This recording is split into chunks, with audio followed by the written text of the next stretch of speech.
जय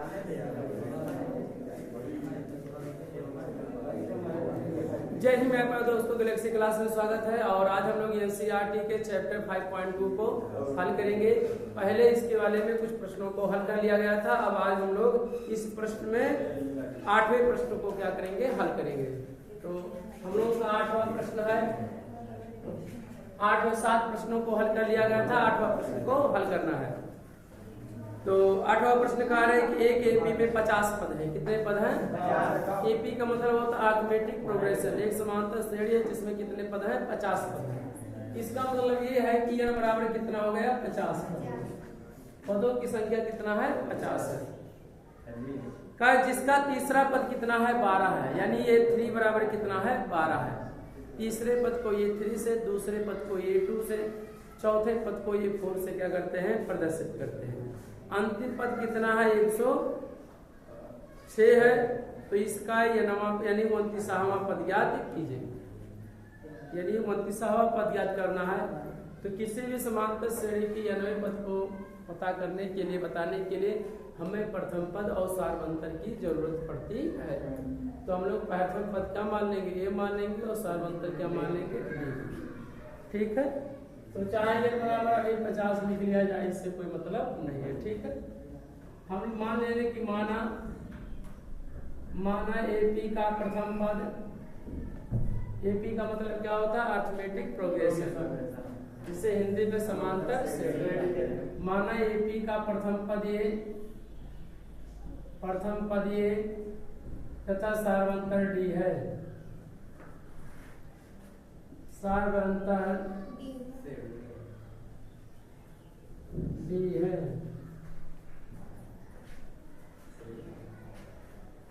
सार्वंतर कितना है?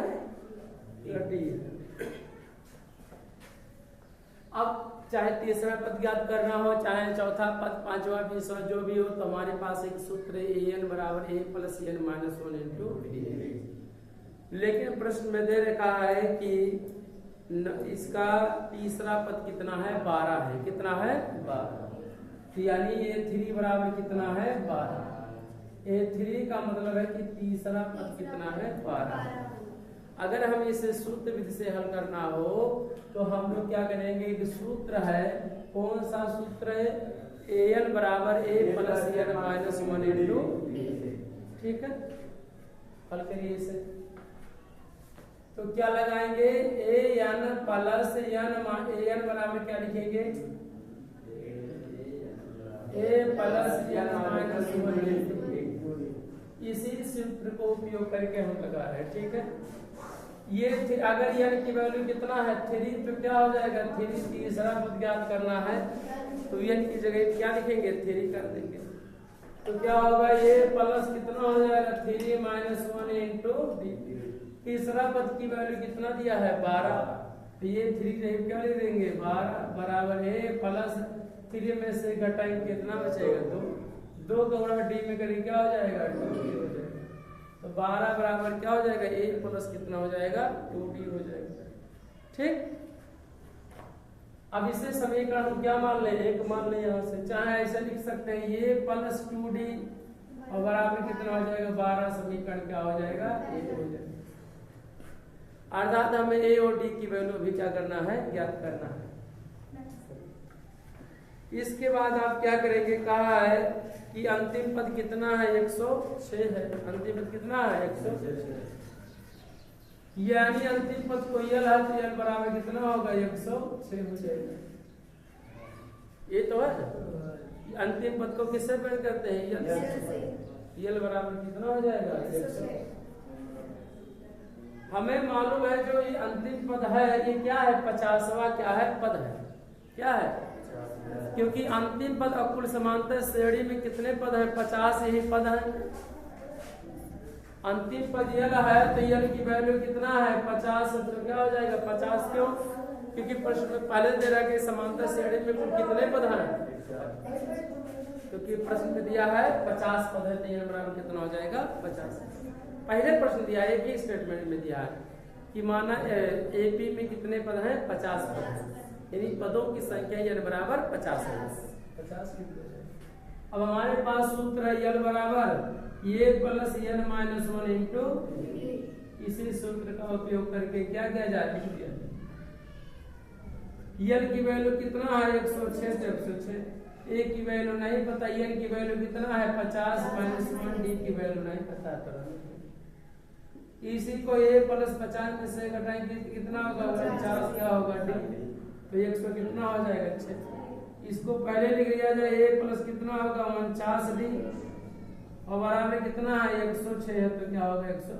पांचांतर इसको नहीं किए हैं, इसको पहले लिख दिए और इसको इसे समीकरण क्या मान ले, समीकरण 1 और 2 का दिख रहे हैं कि इसमें ये भी दो चरों वाला रैखिक समीकरण है और ये भी क्या है दो चरों वाला रैखिक समीकरण है।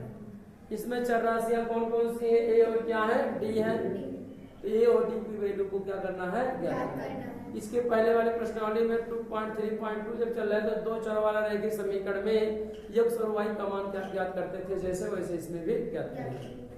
तो देखिए इसका गुणांक a का गुणांक यहाँ पे प्लस है, यहाँ पे भी a का गुणांक क्या है प्लस है, तो क्या बताएंगे गुणांक भी बराबर है 1 और 1 है, तो चिन्ह क्या करें, चिन्ह भी समान है तो आपस में क्या करेंगे घटा देंगे। तो समीकरण 1 में से क्या करेंगे, समीकरण 1 में से समीकरण कौन सा घटाने पर, 2 को क्या कर देंगे घटाने पर। अच्छा समीकरण कब घटाया जाता है जोड़ा जाता है, जब चिन्ह क्या होता है समान होता है, उनके गुणांक क्या हो बराबर हो तो हम लोग क्या करते हैं घटा देते हैं, और जब चिन्ह विपरीत हो गुणांक बराबर हो तो उसे क्या करते हैं जोड़ देते हैं। ये क्या समीकरण को जोड़ने और घटाने का क्या है नियम है। पर जब संख्याओं को जोड़ा या घटाया जाता है तो समान संख्या या समान अंक क्या होते हैं जोड़ लिए जाते हैं और विपरीत अंक क्या कर दिए जाते हैं घटा दिए। समझे कि नहीं, घटाइए समय a प्लस कितना होगा 2d बराबर कितना होगा 12 और a प्लस कितना है 49 तो बराबर कितना है 106। घटाने में सभी चिन्ह क्या हो जाएंगे बदल जाएंगे। अगर एक प्लस है तो क्या हो जाएगा माइनस प्लस है तो माइनस प्लस है तो क्या हो जाएगा 106 के आगे कोई चिन्ह नहीं है तो क्या माना जाएगा प्लस, तो इसलिए प्लस का उल्टा क्या हो जाएगा माइनस। जब भी समीकरण में से घटाया जाता तो सभी चिन्ह क्या हो जाते हैं बदल जाते हैं। ये दोनों आपस में क्या हो जाएंगे कैंसिल हो जाएंगे। अगर ये कैंसिल हो जाएंगे तो माइनस 49d रह गया क्या होगा 50d, तो आपके सामने हो रहा होगा कितना 47 माइनस 47d होगा कितना होगा, क्योंकि प्लस डी 2d है क्या है माइनस 49 है, 49 में से 2 घटाएंगे कितना बचेगा 47, चूंकि 49 ऋणात्मक है इसलिए क्या हो जाएगा आगे माइनस हो जाएगा। ठीक भैया यहाँ आगे आ जाए, देखो जगह खाली है यहाँ भी बैठ सकते सूत अब सूत नहीं पे हुए हम बैठ के भैया ठीक है। और यहाँ से 106 में से 12 घटाएंगे कितना बचेगा माइनस कितना होगा 94 घटा देंगे। 106 में से 12 घटाएंगे तो कितना होगा 94 और माइनस और दोनों माइनस क्या हो जाएगा कैंसिल, डी बराबर कितना होगा 94 बटे कितना होगा 47, तो 47 से 47 गुना कितना होता है 94, डी की वैल्यू कितना आ गया 2, डी की वैल्यू डी आ गया, डी की वैल्यू 2 हल करें। अब यही डी की वैल्यू को क्या करना सभी चाहे 1 में रखे हो चाहे 2 में, इसलिए नहीं रखेंगे क्योंकि ये राशि क्या है बड़ी दिखा रही है इसलिए कैलकुलेशन भी क्या हो जाएगा बड़ा, 1 में रख दें जिससे क्या हो जाए आसानी से जल्दी से आ जाए। डी का मान क्या करेंगे, डी का मान समीकरण किसमें 1 में क्या करने पर प्रतिस्थापित करने पर या रखने पर, चाहे आप प्रतिस्थापित कर दिया जाए चाहे रखने पर कर दिया जाए। करिए क्या है a की वैल्यू नहीं है प्लस 2 गुणे d की वैल्यू यहाँ बीच में क्या है गुणे का निशान है तो d की वैल्यू कितना दिया है 2 बराबर कितना है 12, यही 1 में 2 दूने कितना होगा 4 बराबर कितना हो जाएगा 12, a बराबर कितना होगा 12 प्लस 8 क्या हो जाएगा माइनस कितना बचेगा 8, a की वैल्यू कितना हो जाएगा 8। तो इस तरह से की क्या हो गई वैल्यू प्राप्त हो गया। प्रश्न में ये नहीं कहा है कि क्या कारण इसका 29वां पद ज्ञात कीजिए, तो ये की वैल्यू आपको पता है डी की वैल्यू पता है तो आप क्या करेंगे इसी में 8 में 2 क्या करते जोड़ते हुए जाएंगे। एक तरीका यह है कि 49 बार आप क्या करिए 8 में 2 जोड़िए 10 होगा, 10 में 2 जोड़िए 12 होगा, 12 में 2 जोड़िए कितना होगा 14 होगा, ऐसे ऐसे कितने पदों तक ले 49 है, जब 49 नंबर का हो जाएगा तो वही हमारा एक आप सूत्र का ही उपयोग कर सकते हैं। कौन सा सूत्र का उपयोग होगा? हमें 29वां पद ज्ञात करना है, तो हम लोग क्या करेंगे? हम लोग ये यानी n की वैल्यू क्या लिखेंगे? 49। क्या लिखेंगे? 49। तो क्या हो जाएगा? ये क्या हो जाएगा? 49। क्या होगा? 29वां पद ज्ञात करना। सॉरी, हाँ तब गलत है, तब सॉरी 29वां पद ज्ञात करना, तो n बराबर क्या लिखेंगे? 29। ठीक है, n बराबर क्या लिखेंगे? 29। ये क्या हो जाएगा? 29 बराबर ये प्लस होता है a plus n minus 1 into यानी an बराबर यहाँ an बराबर ऐसे लिख लिया गया, और n की जगह क्या लिखेंगे? 29 यानी 29 करेंगे। जो जो वैल्यू दिया है लिख लिया जाए। a की वैल्यू कितना है? 8, तो 8 प्लस n की जगह क्या हो जाएगा? 29 माइनस d का वैल्यू कितना है? 2 है, तो क्या लिख दिया जाएगा? 2 लिख दिया जाएगा। हल करिए। 8 प्लस 29 में से घटाएं कितना होगा? 28 गुणे कितना होगा? 8 प्लस 28 गुना कितना होगा? 56। कितना होगा? 56 8 कितना होगा? 64। 29वां पद कितना आ जाएगा? 62। ये हमारा क्या होगा? ठीक है, इस तरह से हमें 29वां पद ज्ञात करना था। इसके पहले बाद वाले सवाल में कौन सा पद का रहा? 0 होगा, तो हम मान लेंगे कि 9वां पद क्या होगा? 0 होगा। नोट किया जाए तब साथ में। आपका 9वां सवाल है कि यदि किसी एपी के तीसरे और 9वें पद क्रमशः 4 और -8 हैं, तो इसका कौन सा पद शून्य होगा? तो पहले हम लोग क्या करेंगे? प्रथम पद और सार्वंतर को क्या करेंगे? मान लेंगे। यानी दिया तीसरा पद यानी a3 बराबर कितना हो जाएगा? 4। 9वां पद दिया तो यानी a9 बराबर कितना हो जाएगा? -8 हो जाएगा। बस हल किया जाए। माना जाए, क्या मानेंगे? माना एपी का प्रथम पद ये तथा सार्वंतर कितना है? d है। मान लिया गया एपी का प्रथम पद ए और सार्वंतर कितना है? d है। प्रश्न में कहा तीसरा पद यानी ये 3 बराबर दे रखा है, तो ये 3 बराबर दिया है। तीसरा A3 नहीं दिया, केवल तीसरा कहा है, लेकिन तीसरे पद का मतलब क्या होता है? ये क्या होगा? 3 होगा, क्योंकि तीसरे पद को ये 3 से प्रदर्शित करेंगे। तो ये 3 बराबर कितना दे रखा है? 4। और 9वें पद क्रमशः यानी a और कितना हो जाएगा? 9। तो ये 9 बराबर कितना हो जाएगा? माइनस कितना है? 8। और कह रहा है इसका कौन सा पद क्या होगा? शून्य होगा। इसके कौन से पद बताने के लिए प्रथम पद और सार्वंतर का ज्ञात होना बहुत जरूरी है। तो हम लोग पहले क्या करेंगे? प्रथम पद और सार्वंतर से क्या लिखेंगे? an बराबर क्या लिखेंगे? an बराबर ये plus n minus 1 into d से। इसी ये n की वैल्यू क्या लिखेंगे? 3, तो तीसरा पद क्या हो जाएगा? पता हो जाएगा। तो ये तीसरा पद पता करने के लिए plus 3 minus 1 into d। a3 की वैल्यू 4 है, तो क्या लिखेंगे? 4 ये प्लस 3 में से घटाएं कितना होगा? 2d। इसको पहले लिखेंगे, इसको बाद में। तो ये प्लस कितना होगा? 2d बराबर कितना होगा? 4। समीकरण क्या हो जाएगा? 1। इसी प्रकार क्या लिखेंगे? a9 लिखेंगे। क्या लिखेंगे? a9 बराबर कितना होगा? a की वैल्यू प्लस n के लिए कितना होगा? 9 माइनस 1 इंटू d। a9 की वैल्यू कितना दिया है? 8, तो -8 बराबर a प्लस 9 में से घटाएंगे कितना बचेगा? 8d।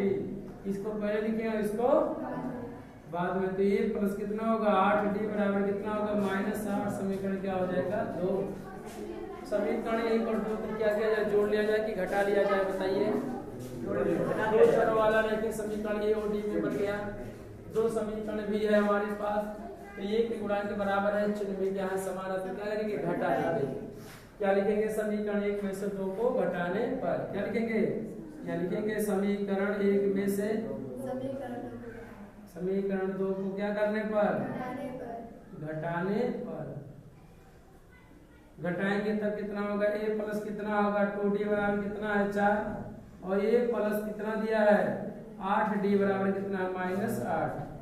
घटाएंगे तो घटाने में क्या होगा? चिन्ह बदल जाएंगे। प्लस होकर क्या होगा? माइनस, प्लस माइनस में क्या हो जाएगा? प्लस। एक क्या हो जाएगा? कैंसिल। और 2d और कितना होगा? -8d। अभी प्लस नहीं रह गया, अब क्या हो गया? माइनस हो गया। माइनस 8d में से 2d घटाए कितना बचेगा, माइनस 6d बचेगा। और यहाँ ये माइनस ना रखे क्या होगा, प्लस, ये भी प्लस तो 8 4 कितना हो जाएगा 12, कितना होगा 12। d बराबर कितना होगा 12 बटे माइनस कितना होगा 6। तो यहाँ से काट दिया 6 दूना 12 माइनस d हो गई। d की वैल्यू कितना आ गया, d बराबर की वैल्यू कितना आ गया माइनस कितना आ गया, d की वैल्यू माइनस, d की वैल्यू माइनस 2 आ गया आपके सामने। हाँ हल किया जाए, यही d का मान क्या किया जाए, d का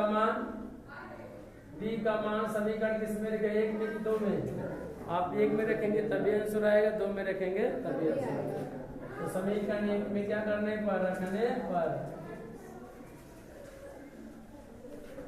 a प्लस कितना 2 गुणे d की वैल्यू कितना दिया है माइनस 2 बराबर कितना दिया है 4। तो प्लस गुणे मान कितना माइनस 2 माइनस 4 बराबर कितना होगा 4। ये बराबर कितना होगा 4 माइनस 4 हो जाएगा क्या होगा प्लस 4, 4 4 कितना हो जाएगा 8। d बराबर कितना हो गया, सॉरी d बराबर नहीं, ये बराबर कितना है 8, ये बराबर कितना है 8। e और d पता हो गया। अब कौन सा पद का रहा शून्य, तो मान लेंगे कि यह नवा पद क्या है शून्य, यह नवा पद क्या है शून्य। लिखेंगे माना यह नवा पद क्या है, यह नवा पद क्या है शून्य, माना यह नवा पद क्या है शून्य है। यानी n बराबर a plus n minus 1 into d से। अगर यह नवा पद शून्य है तो यह नवा पद का सूत्र लगा दिया जाए। तो an की वैल्यू कितना है शून्य है, क्योंकि प्रश्न में कहा है कि यह नवा पद क्या है, कौन सा पद शून्य है, तो यह नवा पद क्या है शून्य है।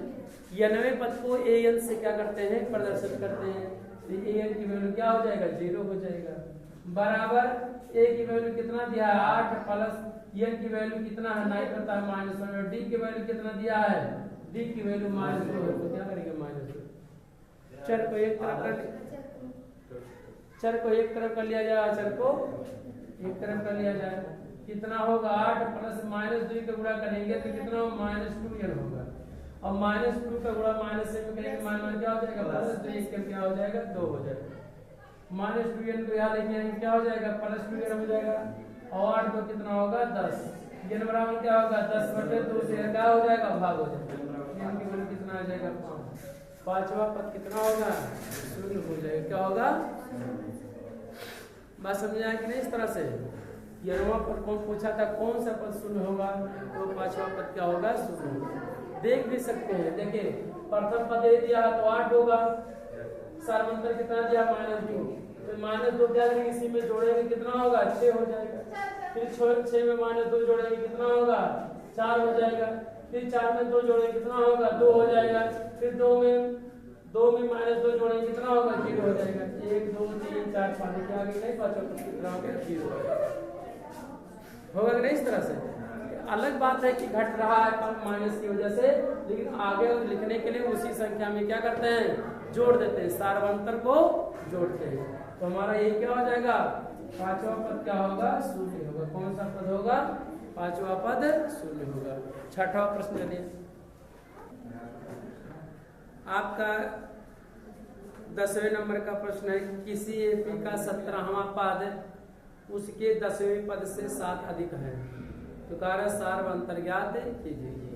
तो प्रश्न मिला कि नहीं। तो कार्य की 17वां पद 10वें पद से 7 क्या है अधिक है। तो हम लोग क्या करेंगे 7वें पद और 10वें पद को क्या करेंगे हल करेंगे। सूत्र विधि पहले नंबर सूत्र लगाएंगे, किस पद को पहले मानेंगे, किस पद को पहले मानेंगे। देखिए जहां से लगाता होता है उसी के पहले वाला माना जाता है। से के पहले कौन का 10 ना, फिर 10वें पद को क्या करना है हल। ठीक है, तो हम लोग क्या कर दे हल किया जाए। किसी एपी का 17वां पद उसके 18वें पद से 7 क्या है अधिक है। तो अगर माना जाए कि माना प्रथम पद माना एपी का प्रथम पद, एपी का प्रथम पद कितना है ये, तथा सार्वंतर कितना है डी है। सार्वंतर क्या है डी है। सार्वंतर डी है। इसका कौन सा पद ज्ञात किया जाए, 10वां पद पहले ज्ञात किया जाए। कौन सा पद, 17वां पद ज्ञात किया जाए, चाहे 10वां पहले नोट कर सूत्र विधि से क्या लिखेंगे, ये 10 लिख देंगे। क्या लिखेंगे, ये 10 माने 10वां पद ज्ञात करना है। 10वें पद के लिए क्या लिखेंगे, a प्लस 10 माइनस क्या लिखेंगे 1 इंटू डी। तो यानी क्या हो जाएगा, a प्लस कितना 10 में से कितना होगा 9। ये क्या हो गया, 10वां पद हो गया। 10वां पद a प्लस कितना हो गया 9d हो गया। ऐसे 17वां पद ज्ञात करना है, तो 17वां ये क्या होगा 17 हो जाएगा। तो ये प्लस कितना होगा 17 minus 1 into a plus n minus 1 into D में सूत्र में रखने पर रखेंगे तो क्या होगा, a प्लस कितना होगा 16 कितना होगा डी। नीचे लिखेंगे प्रश्नानुसार, क्या लिखेंगे प्रश्नानुसार। ये आपका 10वां पद है, ये 10 है, ये क्या है आपका 17वां पद है। कह रहा 17वां पद उसके 10वें पद से 7 अधिक है, यानी ये 10 यानी ये 7 का जो वैल्यू 17वां पद है उसके 10वें पद से कितना अधिक है 7 का है अधिक। और अधिक के लिए क्या लगाएंगे प्लस, और कम के लिए क्या लगाएंगे माइनस लगाएंगे। बहुत मारेंगे बात करते हो। 10वां प्रश्न में कहा कि 17वां पद 10वें पद से 7 का है अधिक। अधिक के लिए प्लस, कम का होता तो 17वां पद कितना दिया है, a प्लस कितना दिया है 16d। और 10वां पद दिया है a प्लस कितना है 9d। और प्लस कितना दिया है 7 दिया है। ये से अगर घटने चर को एक तरफ कर लिया जाए, अचर को तो कितना हो जाएगा, a प्लस कितना होगा 16d प्लस तो क्या हो जाएगा माइनस, माइनस कितना होगा 9d और 7 तक क्या हो जाएगा 7। बस आप माइनस और क्या है प्लस माइनस क्या कर देंगे कैंसिल। आप 16d में से 9d घटाएंगे कितना हो जाएगा 7d। तो 7d बराबर कितना हो जाएगा 7। तो d बराबर कितना होगा 7 बटे 7 काट कितना हो जाएगा। यही d हमें क्या करना था ज्ञात करना था। और प्रश्न में क्या हो गया d की वैल्यू क्या हो गया प्राप्त हो गया। तो यहाँ d की वैल्यू कितना आया 1 आया। यही हमारा क्या होगा आंसर हो जाएगा। अब हम चलेंगे कौन सा ग्राम। प्रश्न नंबर आपका 11 है कि AP 3 कामा AP दे रखा है AP और AP का कि 3 कामा 15 कामा 17 27 है 27 कामा 39 डॉट डॉट का कौन सा पद का कौन सा पद 54वें पद से 132 अधिक होगा। तो मान लेंगे कि यनवा पद 54वें पद से 32 क्या है अधिक है, 132 क्या है अधिक है। यनवें पद को क्या करेंगे मान लेंगे। ठीक है, प्रथम पद दे रखा है a की वैल्यू कितना दिया है 3, d की वैल्यू पता करने के लिए 15 माइनस 3 बराबर क्या लिखेंगे 12। तो d की वैल्यू कितना हो जाएगा 12। हल कर दिया जाए और जो वैल्यू होगा वही क्या होगा पहले 54वां पद ज्ञात किया जाए। यानी क्या लिखेंगे n बराबर क्या लिखेंगे 54, यानी an बराबर a plus n minus 1 into D. इस सूत्र का उपयोग करके हम लोग n बराबर क्या लिखेंगे 54 लिखेंगे, यानी 54वां पद ज्ञात करना है। ठीक है, तो क्या लिखेंगे ये क्या होगी ये और क्या होगा 54 बराबर a की वैल्यू कितना दिया है 3 प्लस n की वैल्यू कितना दिया है 54 माइनस 1 d की वैल्यू कितना दिया है 12। तो 54वां पद ज्ञात हो जाएगा। a प्लस कितना होगा 53 गुणे कितना होगा 12। हाँ 3 है तो क्या होगा 3 3 प्लस 53 गुणे कितना हो जाएगा 12। 53 गुणे क्या करिए 12 करिए, 12 से कितना होगा 36 और 12 पंचे 60, 600 कितना होगा 36। तो 600 यानी 3 प्लस 300 636 कितना होगा 36 से कितना होगा 39, 600 कितना होगा 39 यानी 54वां पद कितना आया 639 आएगा। आगे और सरल करिए। कारा इसका यनवा पद कौन सा पद इससे 132 क्या होगा अधिक होगा। तो लिखेंगे माना यनवा पद कौन सा पद यनवा पद 54वें पद से 132 अधिक है। समझे कि नहीं। माना यनवा पद 54वें पद से 132 क्या है अधिक है, मान लिया गया अधिक है। तो an की वैल्यू क्या होगा an बराबर a plus n minus 1 into a की वैल्यू 3 है प्लस n की वैल्यू नहीं पता है और इंटू d की वैल्यू दे रखा है, d की वैल्यू कितना दिया है 12। तो क्या हो जाएगा 12। यानी चाहे आप इस तरह से लगाइए और चाहे आप डायरेक्टली समीकरण लिख लीजिए। ठीक है, क्या लिखेंगे देखिए ध्यान से, इससे प्रश्न छोटा हो जाए। एनवा पद क्या है an है, यनवा पद 54वें पद से यानी ये 4 से कितना अधिक है 132 क्या है अधिक है। यनवा पद 54वें पद से 54वां पद और 132 का होगा अधिक है, ये से अधिक पद यानी हम एक का 132 का करेंगे जोड़ देंगे। अब इसे को हल करिए। यनवा पद का सूत्र हमारे पास है an बराबर क्या होगा a plus n minus 1 into d बराबर 54वां पद कितना है 639 प्लस 100 कितना होगा 32, क्योंकि 54वां पद कितना दिया 639 तो 639। a की वैल्यू है 3 प्लस n की वैल्यू नहीं पता, d की वैल्यू 12 बराबर कितना होगा 600 जोड़े कितना होगा 9 3 9 2 11 3 3 से कितना होगा 7 तो 6 कितना होगा 771 आ गया। अब 12 का क्या करिए गुणा के चर को एक तरफ करिए चर को एक तरफ करिए। 3 प्लस 12 का गुणा 12 n 12 1 12 बराबर 771 हल करिए सॉल्व करिए। अगर आपके सामने दिखाया होगा 12 n माइनस 3 है 12 क्या है प्लस 3 है तो घट जाएगा 9 3 माइनस 9 बराबर कितना होगा 771। चर को एक तरफ करिए चर को एक 12 n बराबर कितना होगा 12 n बराबर कितना होगा 771 और प्लस कितना हो जाएगा 9 हो जाएगा। क्यों? क्योंकि माइनस 9 आ जाएगा क्या हो जाएगा प्लस, तो कितना होगा 780। तो 12 n बराबर 780 n बराबर 780 बटे क्या हो जाएगा 12 12 छक 84 नहीं 6 नहीं है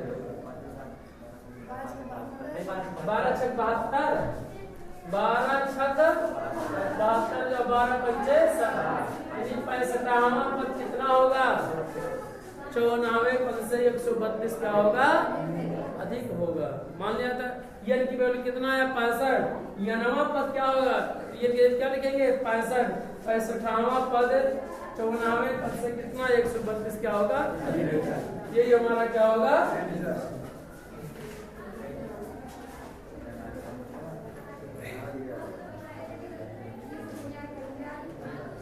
नेक्स्ट क्वेश्चन को हम लोग क्या करेंगे नेक्स्ट वीडियो में सॉल्व करेंगे और इसके 11 प्रश्नों को सॉल्व कर लिया गया और 12वें प्रश्न को हम लोग नेक्स्ट वीडियो में हल करेंगे। हमें उम्मीद है कि आप बेहतर से सीखे होंगे। जितने भी प्रश्न ये हल किए जा रहे हैं सब क्या है एनसीईआरटी का है जो यूपी बोर्ड के लिए बहुत क्या है महत्वपूर्ण है। एनसीईआरटी का प्रश्न का सभी प्रश्न क्यों महत्वपूर्ण है क्योंकि सभी प्रश्न हर प्रकार के हैं, एक सेम यानी सेम क्वेश्चन कोई नहीं है, हर क्वेश्चन हर टाइप का अलग अलग है। तो हम लोग नेक्स्ट क्वेश्चन को नेक्स्ट वीडियो में हल करे होंगे और किसी भी प्रश्न को अगर आपको और सरलता से हल करना है तो उसी प्रश्न को बार बार हल किया जाए, जिससे क्या हो जाए आपकी समस्या का जल्द से जल्द क्या हो जाएगा। जय हिंद, जय भारत।